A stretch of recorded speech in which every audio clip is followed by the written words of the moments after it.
second night there, 3 a.m. I hear gunshots already. Yeah. We will hopefully have more guests like you that's studying in New York. Those certs like degrees, masters, PhD is always very important.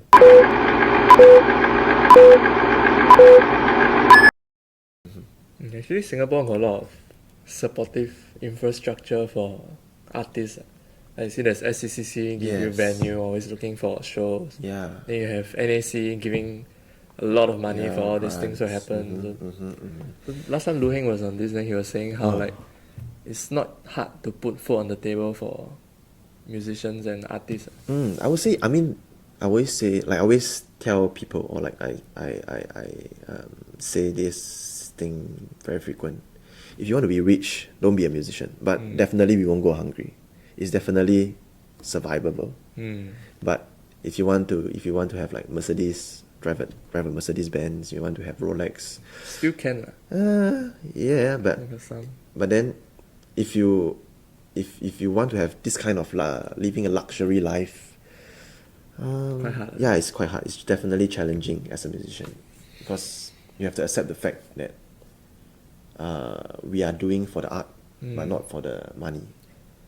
So how often do you, like these days, find yourself doing things that you don't want to do musically, but you are doing it for money? Right? I would say,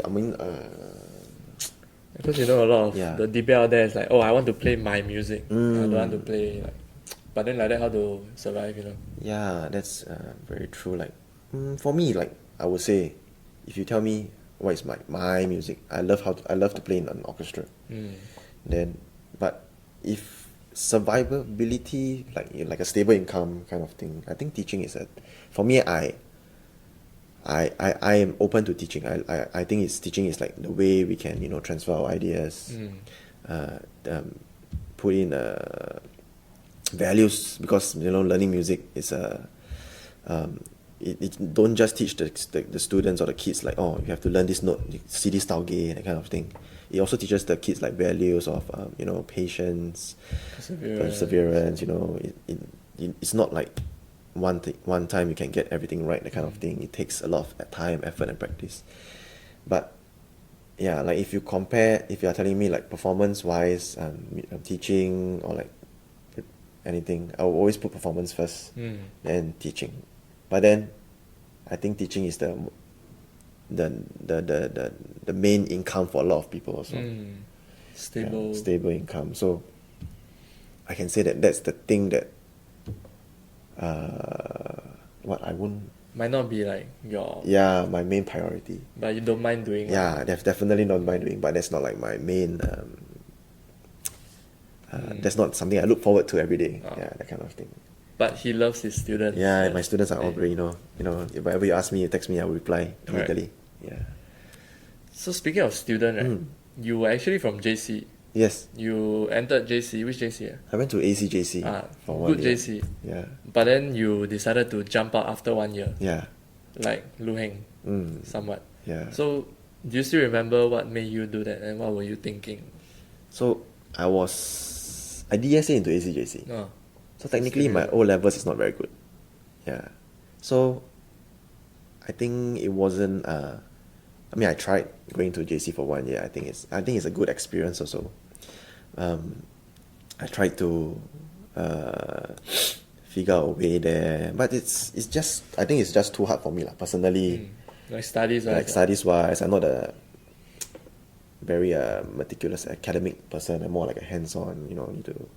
And also, I think I spent too much time playing in Chinese orchestras previously. Like, a lot of this community Chinese orchestra previously. They were there's a lot of these bad influence places. It's a good. To me, I'm very what's that called? I'm very grateful to all these community opportunities previously, because it really helps us as musicians grow. Yeah, like it's all these orchestra experiences we had when we were young that we will be able to input into our current profession also. Adapt. Yeah, even though it's free. I mean we were young, 16, 17, 18. We should embrace all these thing that can come. Even though it's free, it takes up time, but it's like you can't expect yourself to at 18 and go and play in SSO. This kind of thing is impossible. Unless you're Chloe Chua. Yeah, I mean, she's great, Amazing. soloist, amazing. I mean, but you have to accept the fact that none of us are Chloe Chua. There's only one Chloe Chua, like every 30, 40 years. Maybe even more. Or maybe even more. There's one in Australia, they die. Yeah, that's true. But yeah, like so I really encourage young students who are interested in learning music, go out to these community bands or orchestra or Chinese orchestra. From there you can learn a lot, really learn a lot. They give you an opportunity to perform on stage, which is very during COVID times, everything just stopped, and it was all this opportunity we should appreciate, be grateful, even though there's no pay. Yeah, when we get to a certain level of standing, then of course we can start to maybe ask for some honorarium, that kind of thing. But yeah, all these people will see it from you also. Like, we'll see, oh yeah, he's trustable. Let's call this person to do this gig for me, and we can pay him. That kind of thing. Yeah, because I treat music, like, I wouldn't say like, oh, this gig pays me, I will do it better, that kind of thing. I always treat music as the main. We serve the music. Yeah, we serve the music. That's the main goal. Yeah. So then JC actually 太歪了，太偏了。Okay. So I left ACJC after 1 year because my grades weren't working out. Like, I mean, like, you see, like, people fail their exams, like maybe it's upon 100 if they get 49, 48, like marginally fail. Mine was like, I got like digit. I mean, not single digit, like 18, 19, that kind of thing. It's almost single digit. So I realized, I mean, it's not working out. If I marginally fail, maybe I'll retain. Yeah, they asked me to retain. If it's like marginally fail, that kind of thing, maybe I will consider retaining. Because means there's still some chance hope. Yeah, some hope. But after I saw my results, I say, yeah, I don't think it's going to work out for me. It's like, even if I try, I don't think it's like, your capabilities. like in A level, I'm gonna flunk the A levels. Then what's the point? I'm gonna waste like 3 years here. So after that, I decided to, like, one of my mentors in his Sheng Guoxing Lao Shi is from SEO, so he told me like, oh yeah, maybe he has a lot of faith in me. So he told me, oh, maybe I can try out doing music in NAFA. So from there, I went to seek like teachers to have a lesson, one, 2 lessons to prepare me for the NAFA audition. So yeah, I've been very happy. My forever mentor, Mark Sutter, got me in to the diploma program in NAFA. So yeah, that's how it all started. Yeah, from ACJC to NAFA, that kind of thing. Yeah, but it's a good experience in JC. I mean, were you from JC? Yeah, you're from JC, so it's fun. Yeah, it's very fun. People there, really have a lot of fun. I can say they just have AC. Yeah, they have their own culture, I would say they have their own culture. They're not gangsters, they're AC boys. yeah, I saw this TikTok or something. Is it different? Is it bucket or I don't want to say schools. I don't want to say schools. Very sensitive. Yeah, but I still go back. Recently, I still go back and I saw like one of my teachers there. Yeah, still remembers me, which is very nice of her. Yeah, so it's a good experience lah. I mean, everything is an experience. We don't want to say like, oh, it's a wrong route or like a right route. There's no such thing as a right or wrong. It's like the whole life that we experience is, every single thing that happens for a reason. Yeah, so we won't want to say, oh, everyone have their own. I would say like everyone have their own timeline. Yeah, so it's very important to like think you don't want to like look at someone and say, oh, he's doing so well, but then I'm still in this current state, not doing that well. But then, yeah, everyone works out in their own way, their own timeline. So, yeah, I would say it's a good experience. Yeah, keep growing, keep learning, keep practicing. It's a good experience. Everywhere is a good experience. So I think you've like sort of touched on a lot of things like don't turn down unpaid gigs just because there's no money. It's a good experience. Everything is an experience. Do you have any other advice for our young aspiring musicians that might be watching this? Advice. I am also learning. I'm also taking a lot of advices, but I feel like young people, young students, or like young aspiring musicians. Now I think there's a lot of opportunities out there for us to learn, like online, YouTube, all this. We should always try to open our horizons, be acceptive towards criticism, and it's only where we are put under pressure then we can be successful. Like you throw things into a pressure. Like I cook a lot in New York now, so like you put all your ingredients into all these raw ingredients into a pressure cooker. It's all this pressure that builds up. After that, the dish tastes nice. So it's the same. It's a very lame thing, but it's the same thing. So we always try to be acceptive towards all these different criticism, and give yourself a good amount of pressure, definitely. But then from there you learn from different people, take this opportunity, learn from people online. A lot of courses also. There's a lot of interesting programs that is all available on YouTube or like online programs also. So because I feel like sometimes in Singapore we always limit ourselves to just locally. Yeah, I mean locally is great, like everything is growing, the art scene here is growing step by step, but then it always takes time. So we should always look out outside, can see like all these different teachers, they are doing a lot of online programs that we can do. So we have to seek our own way to see. Yeah. So your experience as a musician in Singapore, right? Out of 10, what would you rate it so far? I think it's 10. I think it's great. 10. Yeah, I mean, I'm fortunate. I would say I'm very fortunate that I can do what I like.